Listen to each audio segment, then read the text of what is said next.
Hello everyone, a very good morning, good afternoon and good evening to all of you. This is your host Vaibhav. In today's session of correlation and regression, we will be considering the price actions which we have seen particularly for the European trading session to draw the inference which we can utilize as we are gearing up for the start of the North American trading session. We will be looking at the developments so far to gain insight into what can we do of this development in terms of finding out the opportunities. So let us now head to the JForex 4 to the newly released trading platform from the Dukascopy Bank SA. First, we consider the currency crosses.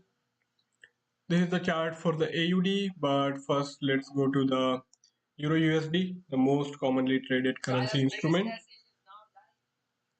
This is the chart for the Euro USD with each candle print defined at 5 minutes, and I have added the SMA 12 and SMA 24 to get us the average price prevalent over last 1 hour and 2 hours respectively. Along with that, I have this Donchian channel 24 and 48 in place to look at the price range for last 2 hours and 4 hours respectively.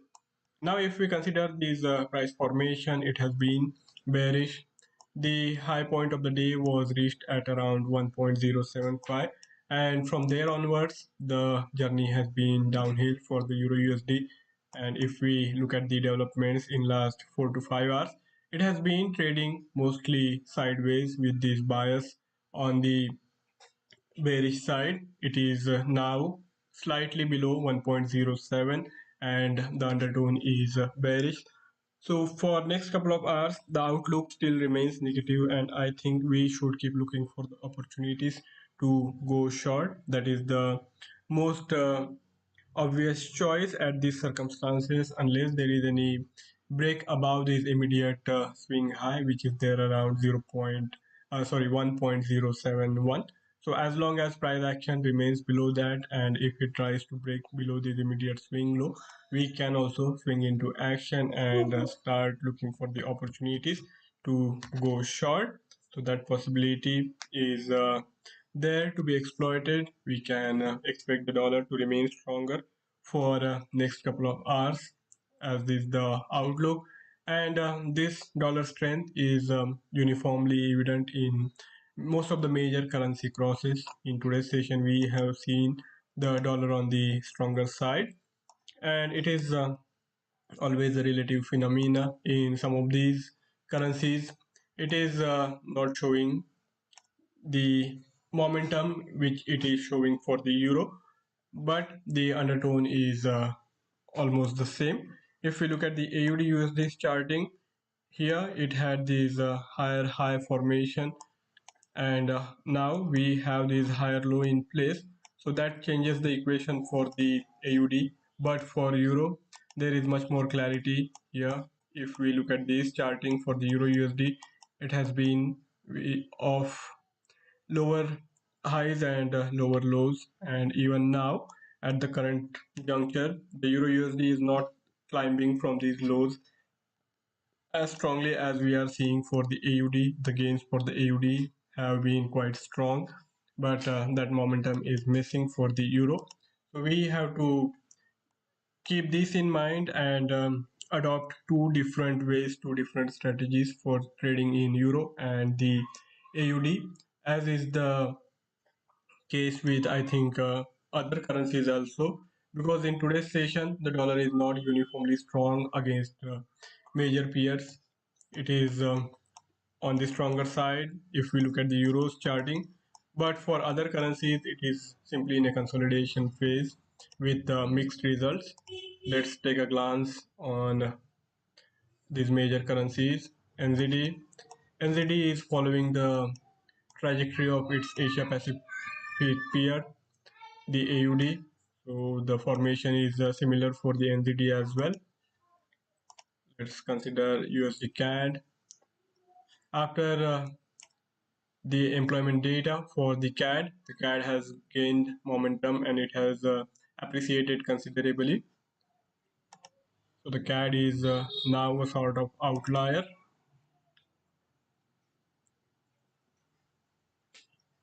USD it is in line with its European peers, the GBP and Euro.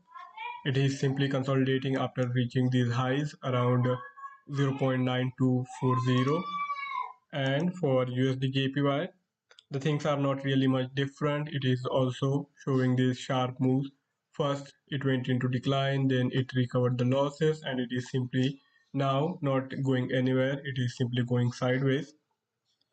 So here the picture is mixed with the CAD having the best bullish momentum against the US dollar and Euro the best bearish momentum against the US dollar.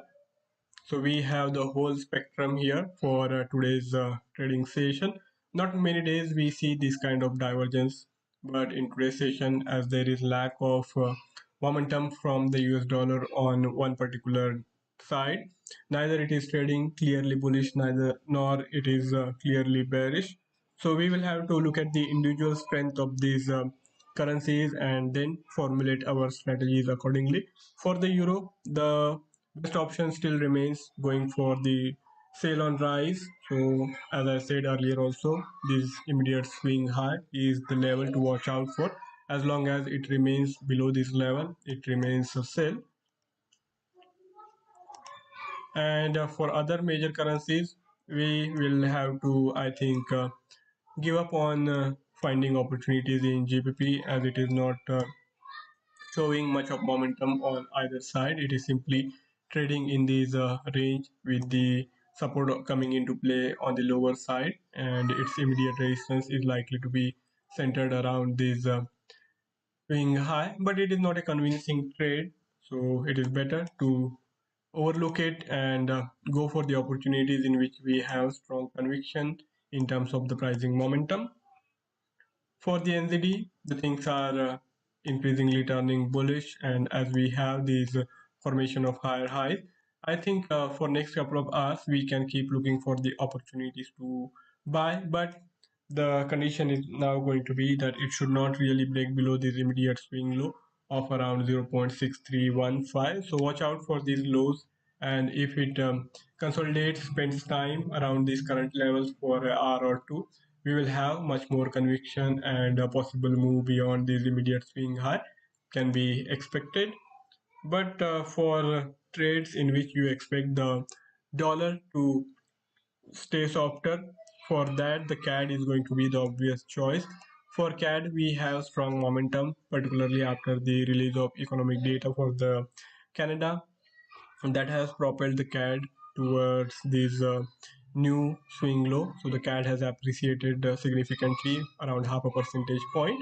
And I would say that if we don't really see CAD rising much from these current levels, and if it spends time around these levels and tries to break below this immediate swing low, that is one opportunity which you can certainly try to exploit. So watch out for the price moves and keep an eye on this USD CAD, and this is the best currency in terms of the momentum if you expect the dollar to remain strong, and in that case the CAD is going to rank as the first choice.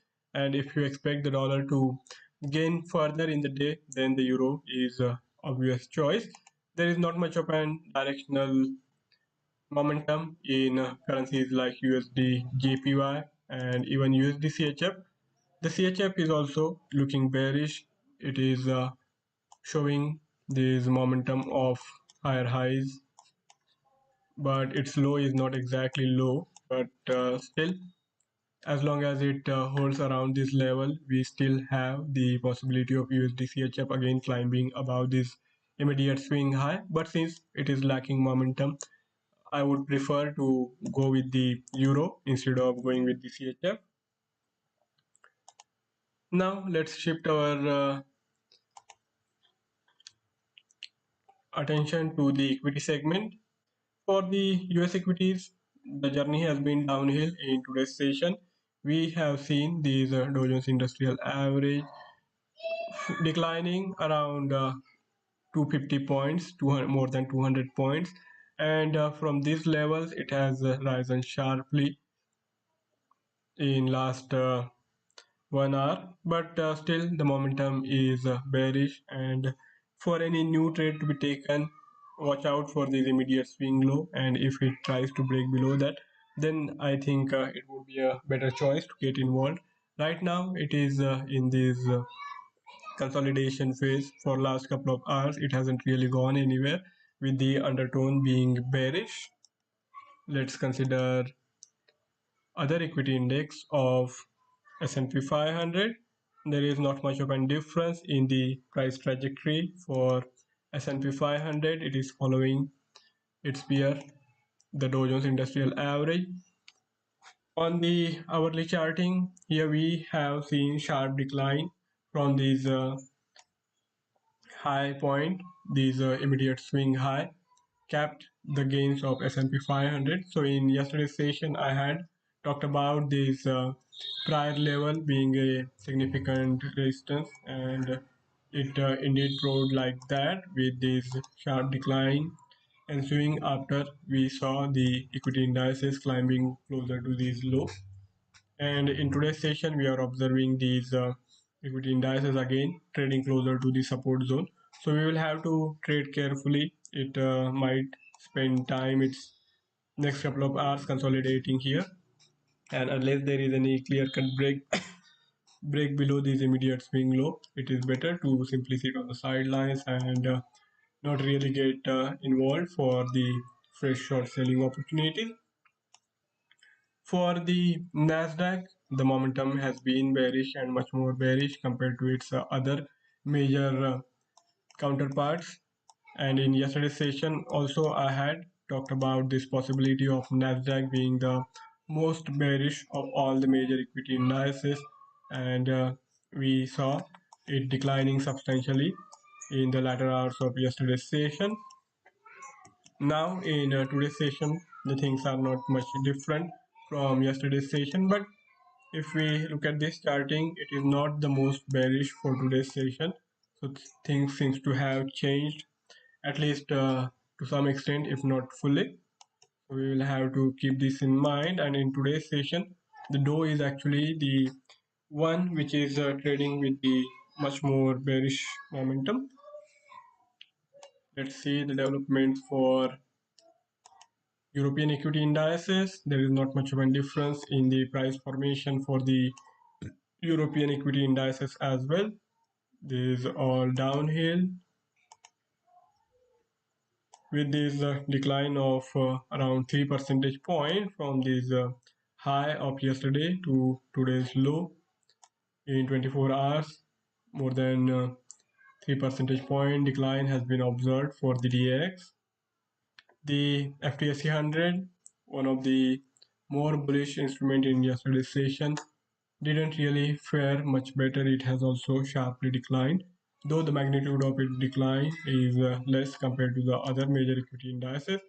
But in today's session, the undertone is bearish, but we have to stay cautious, and trade if we see the break on the lower side, as there is this support in play. So because of that, we will have to be mindful and watch out for these support zone and how price action unfolds, particularly after the start of the US trading session. And in that few initial minutes, we will have much more clarity emerging. So see how things shape up, how price reacts after the start of the US trading session. And if we see the price starting to rise from the current levels, then we should give up on the thought of short selling the equity indices, and maybe brace ourselves for the recovery, for some retracement from the current levels, as that possibility is quite strong on these support area.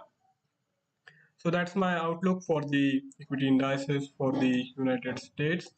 And as we saw the forex majors earlier, there we saw that the euro is the most bearish and CAD is the most bullish of these major currency crosses. So pay attention to this momentum, and you can indeed try to exploit the situation to your advantage. So that's my thoughts on the current price formation, current price trajectories of these major currencies. Thank you all for joining in. Have a fabulous time ahead. See you next time around on Monday. Till then, goodbye.